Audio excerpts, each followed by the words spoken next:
Hey, all right, we're live and we're rolling. So thank you for those who come in person. We have a fair selection of people who come to see us in person today, but quite a few who've joined us online. We're well into the 30s for our virtual attendance, so that's great. Thank you so much. This is the town hall. It's mostly informational about the Middle State self-study that we're in the midst of conducting.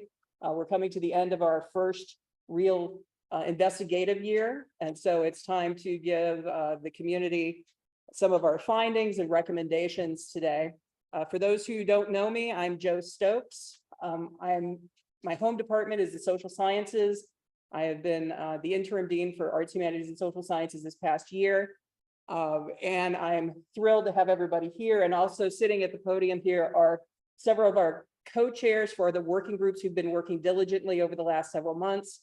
And most of the speaking will be done by them. Before we get into this and really get to the heart of why we're here, I'd like to introduce our president, Dr. Miles, who's just going to give some opening remarks about the process. And I will turn it over to you. Whatever you want to call me, just Jo.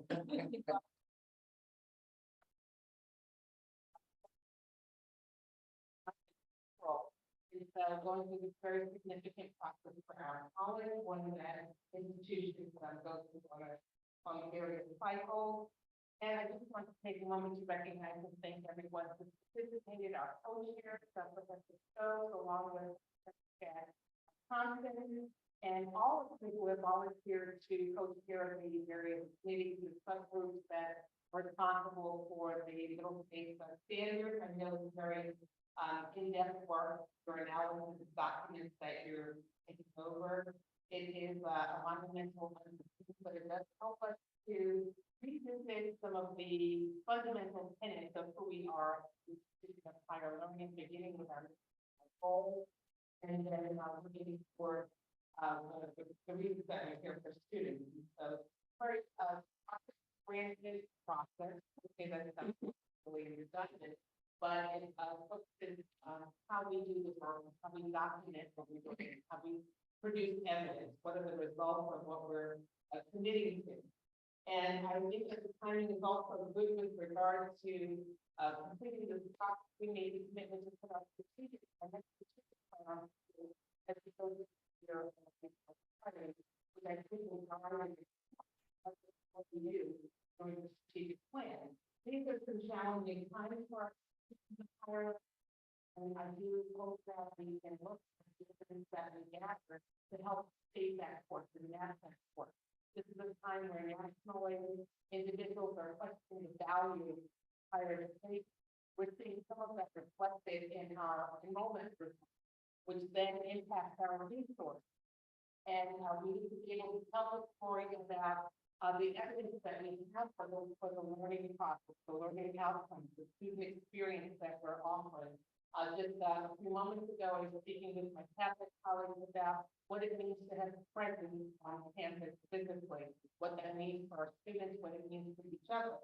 So these are the things we get to assess within this process to look at where we're going. We have many other, as we're working on advocacy, this kind of year, it is budget season, so planning and resources are top of mind for me, certainly in our board.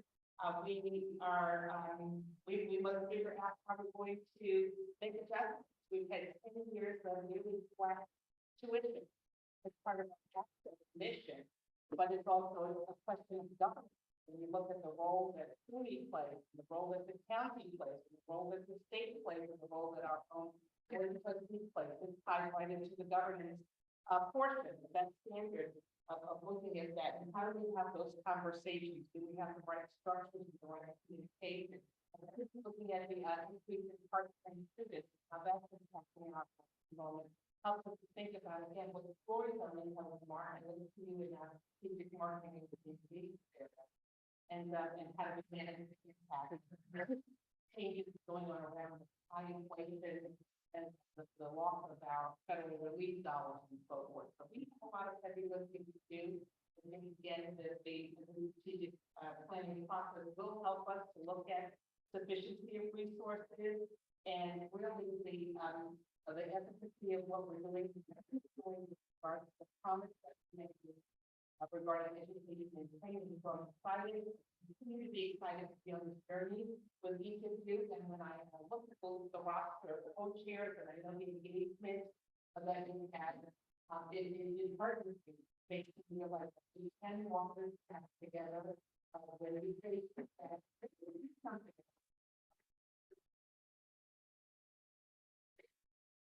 We must recognize that we are that this is our lot, this is our time, we are making every individual that are part of this mission. This is point, our time. So let's get on with it. And let's get on with the presentation. Thank you so much for the opportunity to offer your remarks and engagement.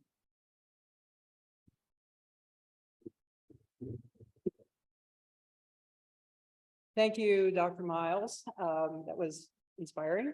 And I agree with you 100%. This is our college, our with a capital O, where we are all invested in making this a great place of learning and a great place to work. So let's get into Middle States. I'm going to spend just a few minutes with a little bit of background about the Middle States process. I don't want to spend too much time on this, but some people have not attended the first town hall meeting, so this might be your first exposure to this process. Middle States.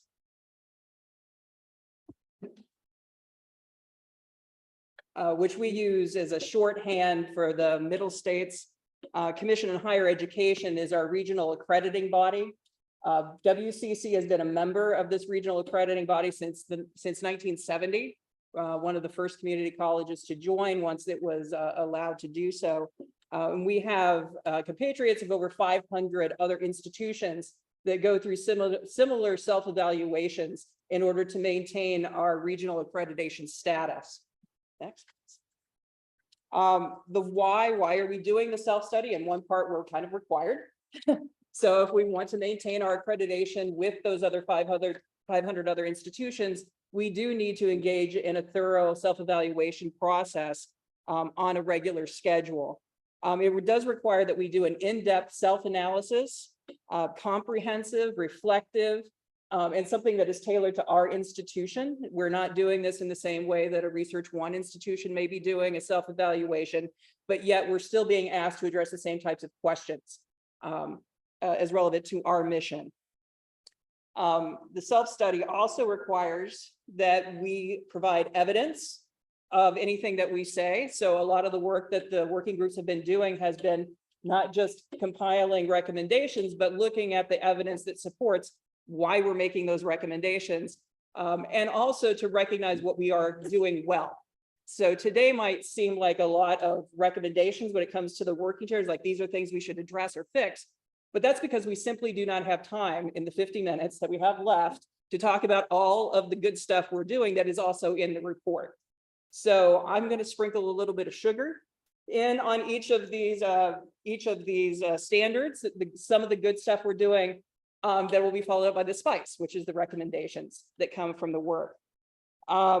So let's get into this. For Westchester Community College, we have to demonstrate how the college is meeting the through institutional analysis, meeting the standards for accreditation, the requirements of affiliation. We have to engage in the college community. This is a community process. That's one of the reasons we're having this town hall. It's to be candid and transparent. So we want to look at every flower that we have and every rock that we have on campus. We want to look under them, and we also want to approach the beauty of the things that we've created. And then the ultimate goal is to look for continuous improvement. So the recommendations that have come out of our analysis are geared towards things that we can do to improve on the areas that we've looked at. And as Dr. Miles just mentioned, the analysis and the recommendations are dovetailing with the strategic planning process in the fact that we can use the work that the working groups have been doing here for the last 8 months to help develop and improve our strategic plan going forward. Thank you. So, and this is a lovely graphic that my co-chair Chad Thompson developed last time, which looks at when we're looking at the self-study, it's really trying to connect 3 different parts of how we work, which is the mission and values of the college, but looking at that through the lens of the standards that Middle States has provided for us, and to look at our strategic goals going forward and connecting all three pieces of those. So that's the approach we've been trying to take through the individual standards that are provided by Middle States. So just quickly, I'm not going to run through and read all these names up here. The quick organization, we had a core group of individuals. Our provost, Vanessa Morris, is our academic liaison to Middle States, and she's been kind of helping guide this. The steering committee co-chairs, myself and Chad Thompson from the biology department. And then also from the president's office, our liaison, Sean Brown. We're sort of helping to organize, but the ground troops to this are the co-chairs that organize the individual working groups. And those individuals are listed up here. Several of them are up here at the table today. And we'll be going through their standards, but I always want to give a shout out to the people who are doing the work. These are the people who've been doing the investigation, have come up with the recommendations. We have a few other people to note who are not in the working groups, but have been completely instrumental in doing this. I have to give a big shout out to Jessica Tagliaferro, who has been working on our evidence inventory, since this is a process that really depends on having evidence to support and demonstrate what we're doing and also where our gaps are. It has to be organized. And this was a massive task she's been working on quite well. Then we also have Mark, who's been helping with our advertisement here. Lisa Adams in institutional research has been providing excellent data. And unfortunately, the TBD student never materialized. We tried, but we did not get a permanent member from the student body, but we're hoping that we can get some feedback yet from the students. Okay, so our timeline, where are we sitting right now? We developed the study process a year ago. We have been conducting the research for the lines of inquiry for each standard last fall and this spring. We have concluded that part of the work. We will be finalizing the draft of the report by the end of May, and the final report will be available to the campus community by September 1st for review. So we'll be working on it over the summer. The site, let me mention the thing, the site visit, where the team will come to look at the college and speak with members of the college, will be in spring of 24. So a year from now. Okay, thank you. All right, so let's get into the lines of inquiry. Now there's more to the Middle States report than just the lines of inquiry and the standards of accreditation. But the bulk of it, the heart of it, is what we're going to talk about today, which is each of the individual standards which are provided by Middle States for us to investigate. There are 7 of them, and we're going to go through them just kind of one at a time. I'll let the co-chairs summarize their work and summarize the charge and goals and the recommendations that came out of each one of them. So the first one, standard 1, mission and goals. I'm going to give just a little snippet here. So yeah, this is the mission and goals standard, and the sugar. Since the last self-study, we have developed the Aspen Network framework for strategic planning, which was not there 10 years ago. The decision to align the strategic plan with the outcomes of the self-study and the findings is a very smart and strategic plan for the strategic plan. So there's a lot of really good things we're doing, but I want to turn it over to Paul Robinson. His co-chair was Sandra Ramsey on this, to give us a little overview of the lines of inquiry and then the recommendations that have come out of it. The lines of inquiry first. The lines of inquiry, I keep using that term, by the way. Those are the questions that the individual working groups were trying to address in their investigations. All right. Hi, I'm Paul Robinson from Physical Sciences. My co-chair is Sandra Ramsey, and I believe Sandra is in the chat somewhere in Zoom. And I also wanted to give some recognition to other members of our working group that helped us collect data and make sense out of it. So in addition to myself and Sandra, we also had Julie Linden, Steve Hahn, Gabrielle Fox, Joshua Weber, George Ketiku, Joseph Cook, and Michelle Paradis. And the slides are behind me, so I have to read something very small here.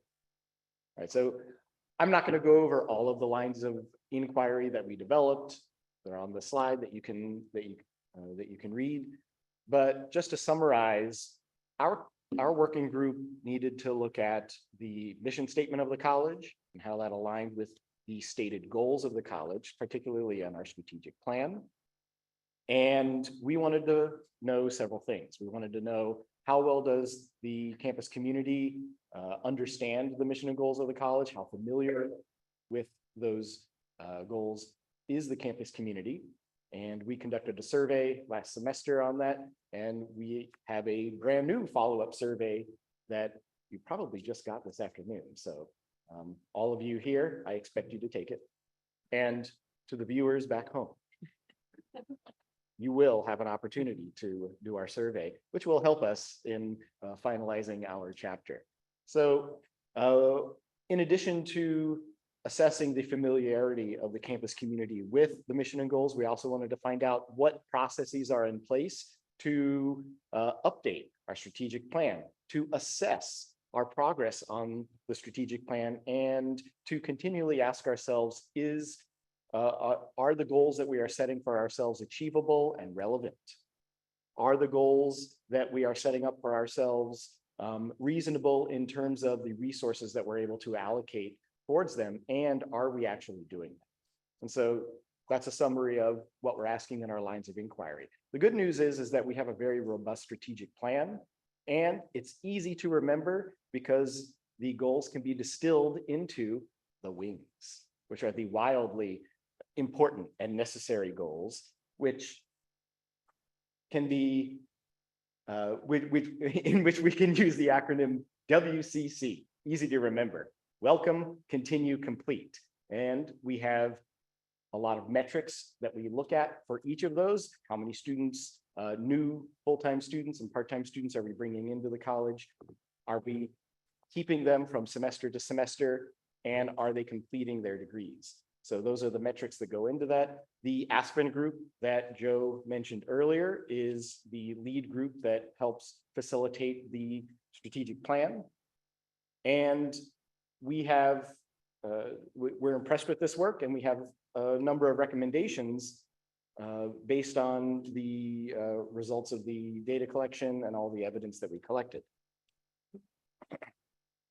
So one thing that we found out from our survey last semester is that while the campus community may be familiar with the mission and goals, fewer are familiar with the wings themselves and with the WCC acronym that I just mentioned. So we want that more widely publicized and in more of the communications that go out.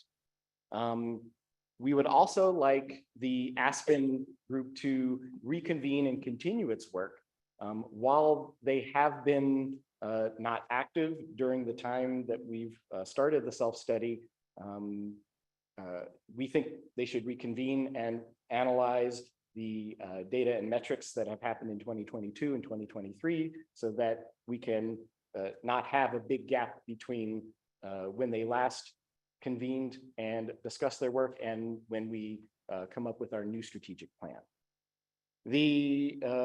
Another recommendation that we have is for the senior administrator and leadership team, SALT, to take a greater role in the administration and the delegation of the tasks that are recommended by the Aspen group.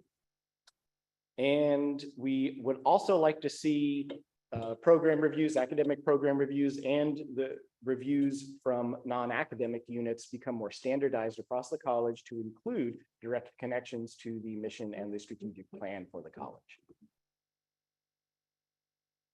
And I think I covered all of it. I'm not stating verbatim each of the recommendations, but I think that covers most of them. Okay. For those at home or here, if you want to take a snapshot of the QR code to Paul's updated and improved survey, it's available to you now. It also has been announced in Creative Communications, so you can just follow the link. But for those of you who are QR fans, feel free. Yeah. I'll give you 30 seconds and then we'll move to standard 2. This is your time when the teacher says, get out your phones. You can actually do this. And for the viewers at home, go ahead and click. Okay, so time's up. If you got it, you got it. Okay, let's go on to standard 2 of the mission and, ethics and integrity. This was led by Laurel Robinson and Renardo Reddick. Since the last self-study, there's been the founding of the DEI office and the employment of our CDO. An examination at all levels of the college has started, where we're looking to support and improve our participation in this standard. It appeared to me as we're taking a layered approach, everything from classroom on up. And these are really good things that we have innovated over the last several years. I want to turn it over to Laurel is up here with us. I'm Laurel Robinson from the Physical Sciences Department, and I am not going to give you homework like the first standard did. I also want to first thank my working group who were excellent: Jason Palazar, Tawanda Mathurin, Sturgis Bibis, Dan Penna, Christine Bunier, Laura Barrett Hansen, Romina Ganopolsky, and Naomi Duboni. So thank all of them. And also just a thank you to Chad and Joe, because they have been very organized and great steering of this process. So thank you guys. So standard 2, are we on the lines of inquiry? Yeah. So lots of lines of inquiry, 9 of them to be precise, but they can be boiled down basically into 2 things that we were looking for. The first thing we were looking for is to make sure that the college's policies and procedures are fair and equitable. And the second main thing we were looking for relates to DEI. So what does the college do to create, a welcoming, diverse environment where a wide range of backgrounds, ideas, and perspectives are supported and respected? So those were kind of the 2 main thrusts. And like Joe said, we found lots of good things are being done, lots of excellent efforts all across campus. But there are some things that we think we could do better, which leads us to our recommendation, which I am just going to read word for word so that I don't miss anything. Our first recommendation is that the college should develop a continually updated faculty and staff online resource portal so that faculty and staff can easily find needed information all in one place. We found that a lot of times information is there, but faculty, I know myself personally, often has a hard time finding what they need. To aid the campus community in effectively completing their jobs, the college should create and circulate an accurate organizational chart that is consistently updated. The college should provide disclosure statements in the course catalog for all programs requiring outside certification or licensure. The college facilitates a process or designates an office that will ensure compliance of the disclosure of information such as certification, licensing, board pass rates, and etc. That's a relatively new requirement that has come down, so it's something that we need to make sure that we are doing. The college should revise the reappointment and promotion processes to ensure a fair, equitable, and transparent process.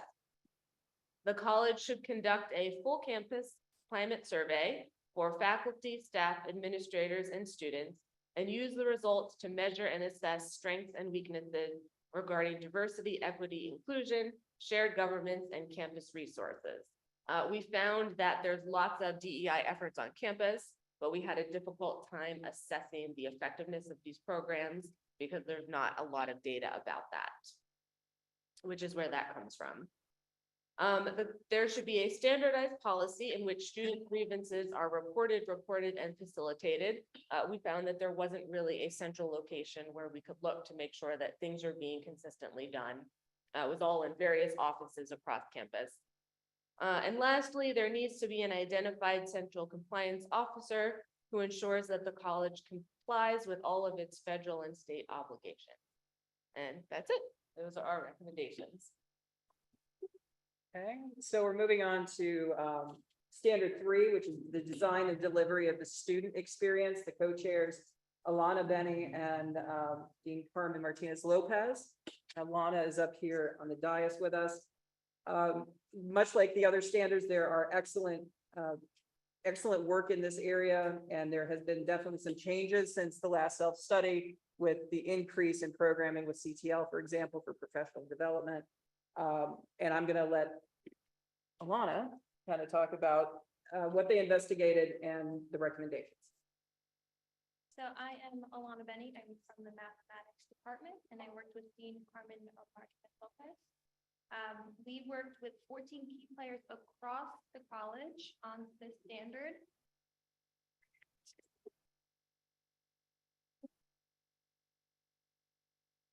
So I would like to thank these individuals for their hard work throughout this process. Maria Stelias Manticos, Matthew Sopel, Matthew Regala, Ekta Bhatia, Jody Reifenberg, Alex Patti, Lynetta Phillips, Sue Turrell Clark, Scott Patorti, Margaret Ryan Massimi, Nicholas Haynes, Richard Vanimagin, Sherry Mayo, and Brenda Hayes. So standard 3 is focused on the design and delivery of the student experience. The working group explored various academic programs and initiatives at the college, as well as the array of co-curricular activities that are available to students. We also examined the current processes in place regarding our general education and program requirements, as well as the professional development opportunities available for our faculty.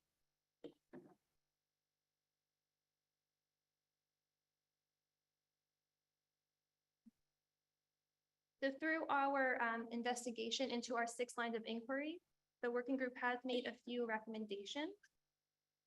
So while there are assessment tools and structures in place at the college, it can be difficult for faculty to access this information. So the college should continue its plan to develop an informational hub in Brightspace, where faculty can readily access the information on program review and general education assessment processes and outcomes. And the college should review both the program review and general education assessment process documents and refine the instructions for performing and presenting results of these assessments to the college community.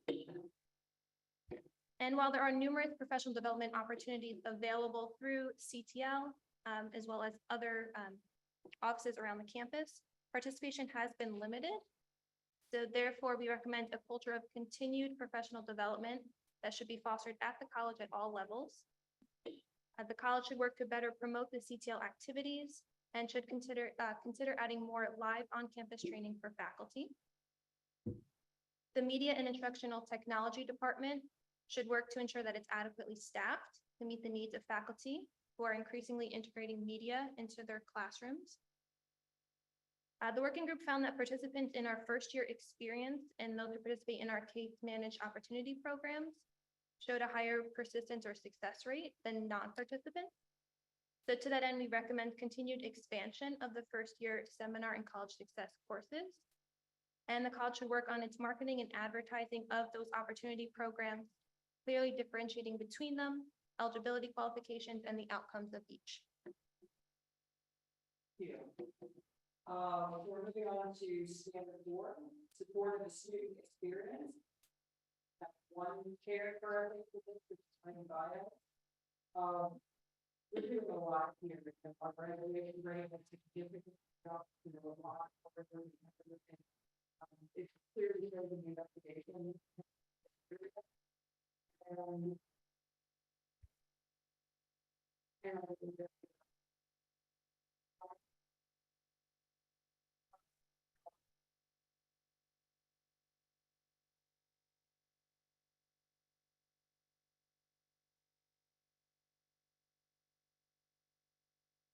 in group standard 4, Bishara Al-Akil, Suzanne Arrieta, Kayla Garcia Cabrera, Veronica Horvath, Greg Jackson, Alexandra Valays, Madalena Mansinho, Laura Milhaven, Anthony Reda, Leonor Rodriguez, and Dominic Torelli.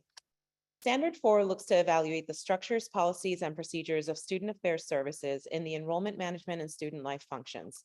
Our lines of inquiry are largely focused around identifying these policies, procedures, and the student programming that supports the college mission. We looked at the enrollment management functions, identifying the resources and processes that facilitate the admissions process and support the mission of accessible education. We identified initiatives, systems, and institutional programs in support of student retention and graduation. The implementation of the DegreeWorks and Viking Success systems supports student success in facilitating academic planning and enabling ease of communication within the student support network. For students onboarding to campus life, the programming for new student orientation and first-year seminar provide a foundation for student success. We also have an array of opportunity programs such as the SUNY EOP Educational Opportunity Programs, the Black and Hispanic Male Initiative, TRIO, and Viking Roads that address diversity and inclusivity for academic excellence with individualized support operations for their students. For our outgoing students, we outlined the operations of transfer and career services units who worked in service of our lifelong learning and workforce development commitment. We identified the processes for transferring into WCC and earning applied learning credits, which again support WCC's mission of access. The procedures for safeguarding student records following federal and county policy are also summarized here. The student life functions were evaluated for alignment with institutional mission and efficacy of assessment. We identified an array of resources and processes that support skill development and an inclusive social and learning environment through the student life units. Programs here include athletics, Office of Student Support Services, Health Services, the Department of Mental Health and Counseling Services, and student involvement. The breadth of programming and services in these units are found to uphold the mission of fostering student success. Overall, in our findings, we do find that regular assessments evaluate the services and look to improve the student experience. Opportunity and success programs conduct some assessment functions to improve student outcomes through their services.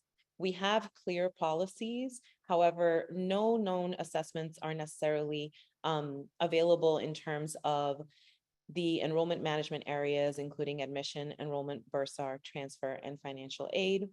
And the digital systems that we have structured to facilitate student communication with their support network and the enrollment and progress of graduation are also missing assessment components. So the two main recommendations that I wanted to focus on for us today is really setting up a standard framework of assessment for these different operational areas. It seems that we do not have assessment procedures for some of our standard functions that address the entry of students and then the everyday enrollment management aspects of students, what their experiences are with the services and how it facilitates their ability to be our students.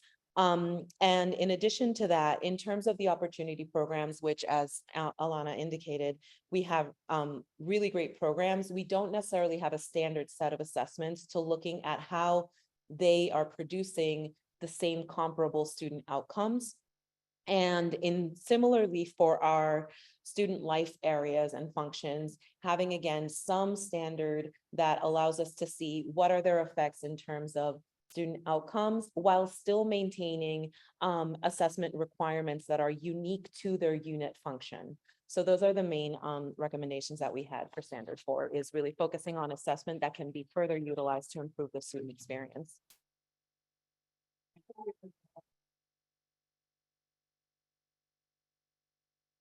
Standard 4, and I also highlight one of the other recommendations,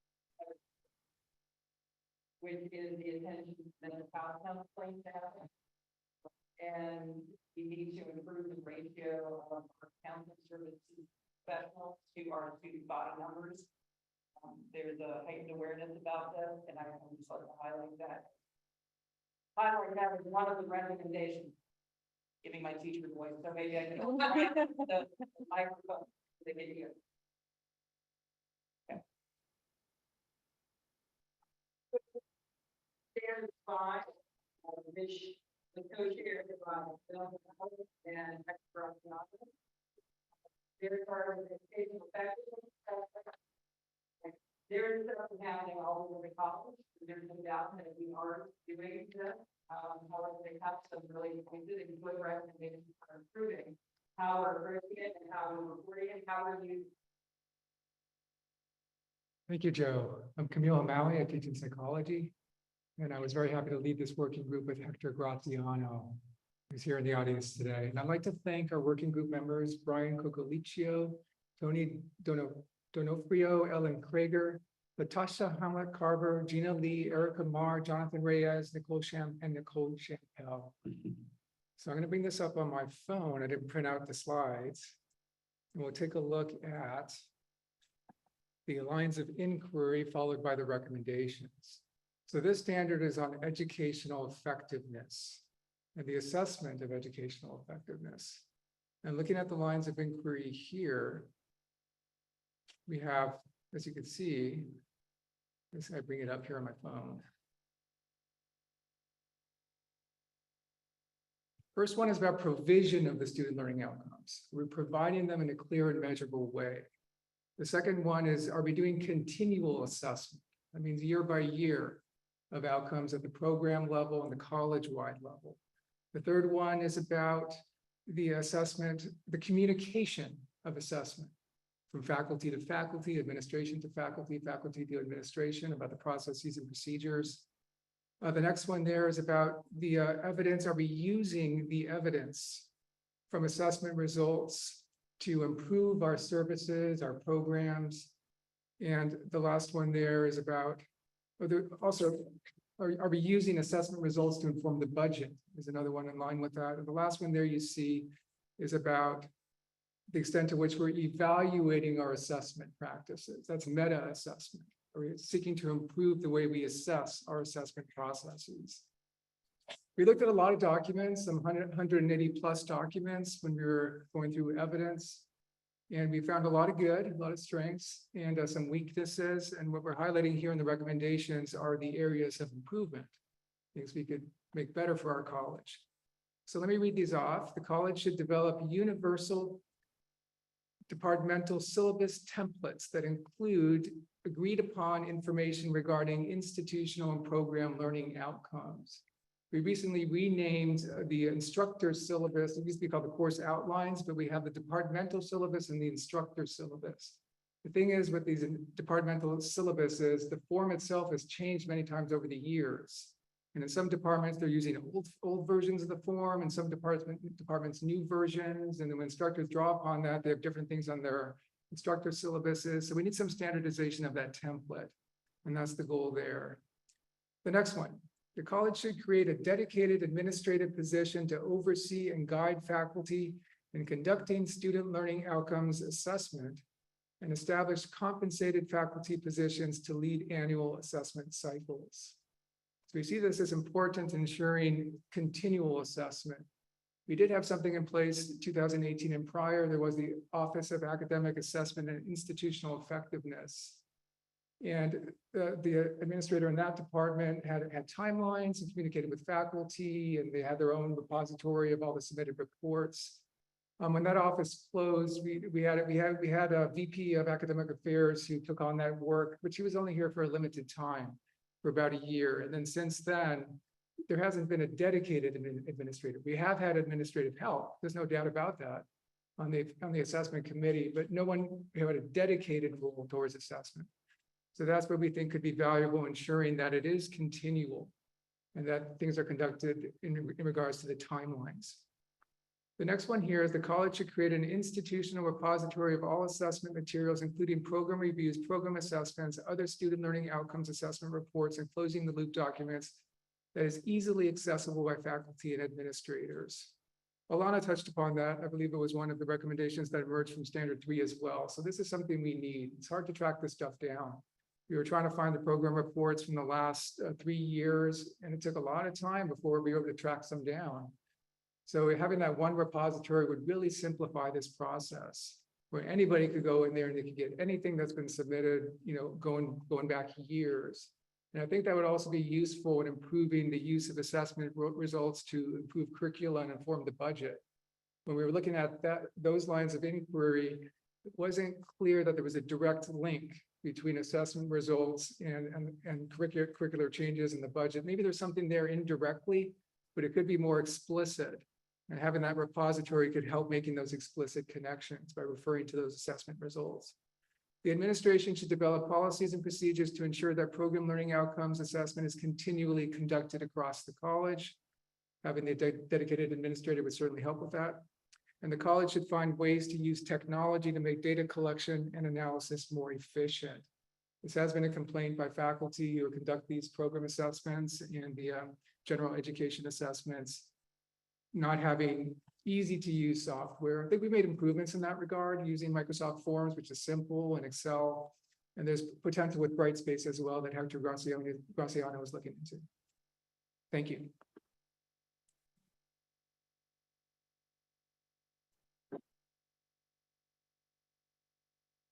Okay, so standard 6 was directed by Kim Walsh and Eric Fortune. This is on planning, resources, and institutional improvement. I'll make one note that as we were planning for this self-study, we were warned by the Middle States administrators not to focus this study on COVID. They did not want to read about all of our COVID responses. However, the reality is that we have responded to COVID. And in this particular standard, I noticed that there was a lot of the acknowledgement of how did we, as an institution, respond to the unexpected circumstances that we found ourselves in the last 3 years, starting in 2020, through the leveraging of technology, human capital, and the resources to respond to where we found ourselves. So I'm going to let Kim take this on. There was more in that besides COVID, by the way, but that jumped out that this was the one place that we kind of focused our self-study on, looking at our response to that circumstance. I think we came up with like 28 pages. So the good news is there's lots of great things that we are doing at the college. And again, this is a self-study for continued improvement. So the recommendations are based on how can we kind of improve going forward as an institution and make things better for our students and the organization as a whole. And actually, as part of our overall standard, we actually had as part of the heading was embedded in it, the agile institution, which where some of that COVID acknowledgement had come in with like emergent opportunities that the college is facing. So that was kind of part of it. But just to kind of simply put it, our standard 6 is planning, resources, and institutional improvement. So how does the college plan? Like we have the strategic plan. Are we using like evidence to do that planning from like assessment results? The resources. So how do we do our resource allocation? What are our processes? Are we using the feedback and evidence? And we know, because many of us have to fill out the forms, that whenever we're doing budgets or any initiatives, that everything is linked to the strategic plan and how everything aligns always with all of our standards with the missions and goals of the college. And the resources, again, we mentioned like financial resources, but the supplies that we need, the personnel, we're also looking at facilities. So there's a lot incorporated in here. And then institutional improvement. What are we doing with the information that we get back? How are we utilizing that to move forward and to improve it as an institution?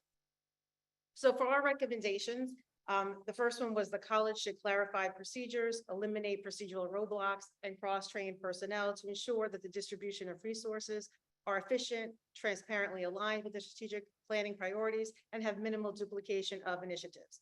So again, kind of emanating from that, sometimes there are maybe just one person who knows how to do something to make sure that there's more folks that are able to do this, to make sure that we have a clear stepwise for many of our procedures and processes.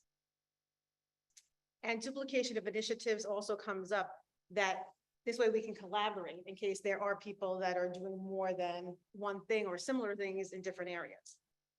The college should develop an accessible database monitored by Aspen of college initiatives that describes and tracks how each college area follows the strategic plan.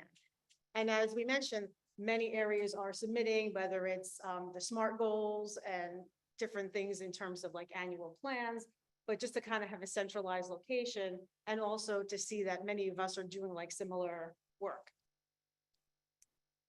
The college should develop a plan to acquire staff in key support areas such as information technology, human resources, and purchasing to reduce purchasing and hiring bottlenecks.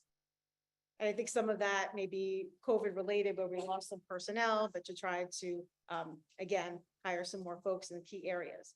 The college should implement a more robust human resources information system to replace PeopleSoft to improve efficiency in human resources. And I know the college is moving, to a different direction than PeopleSoft. The college should develop accessible job descriptions that describe the decision-making responsibilities for each position. So in addition to having the organizational charts, members of the committee were looking at, do we also have what is their job description along with that? And then I think once we have organizational charts too, we'll kind of see that responsibility at the different levels. And then finally, the college should review the effectiveness of business operations to make sure that the steps in the procurement process are accurately described, that the person accountable for each step is clearly indicated. And also kind of encompass with that, we talked about like training folks so that people would kind of know what the process was.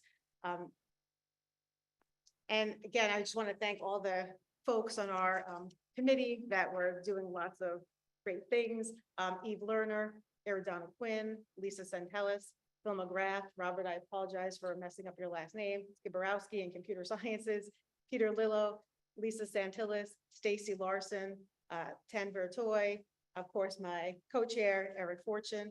From the finance area, we also had Brian Murphy assisting us, Dawn Gillens, and John Delaney. And also a thank you to, he's no longer with us, but was a member of our committee, but Ray Houston. And I think he also helped coin the WCC Welcome, Continue and Complete.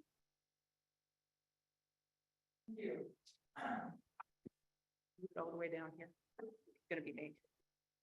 Okay, so thank you. Thank you, Kim. So the last standard is standard 7 on governance, leadership, and administration.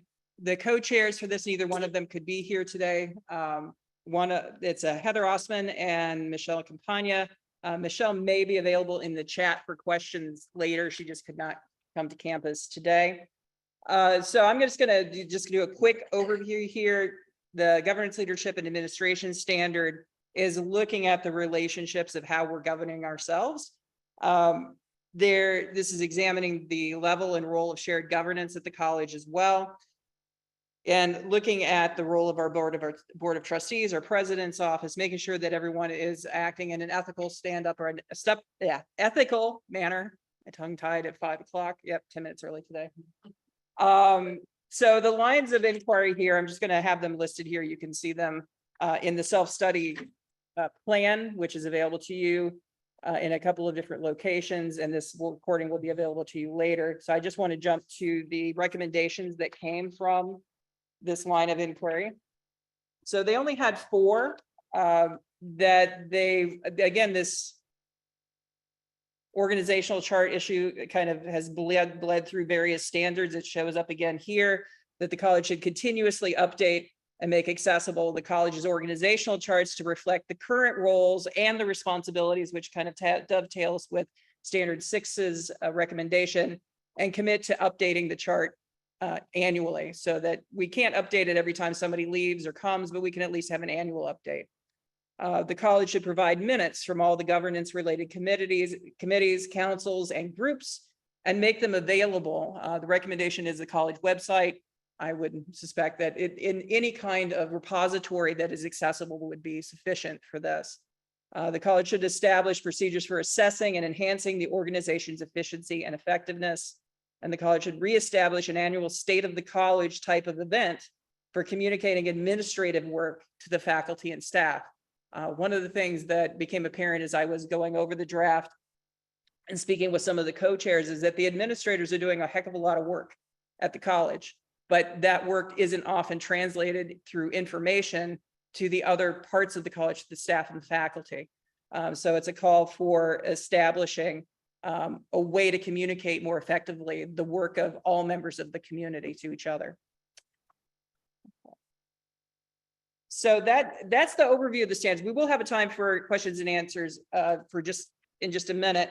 The upcoming timeline, just to let you know where we're going forward from here. These are the preliminary findings. So this is the culmination of the investigative work. We're still reviewing them. These will be refined, I'm sure, significantly before they are submitted in a final draft. We'll be working on the completion of the entire draft so that we have one available for May for review internally. The draft report will be released to the campus community no later than September 1st for review and comment by anyone who would like to look at it. And we'll provide some feedback mechanisms for that, for people to provide us comments. We will be submitting the completed self-study to Middle States at the end of October, Halloween, just to make it a little scary for us.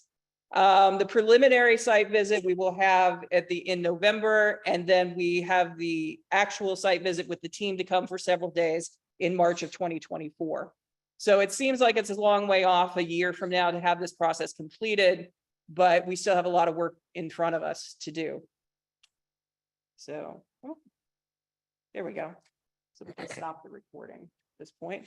So we'd like to open to people online and people who are here. If anyone has any comments or questions based on the recommendations of the working groups, the chairs are here, the people who are most intimately familiar with the work that's been done so far, who may be able to address anything, or if you have suggestions of areas that should be included.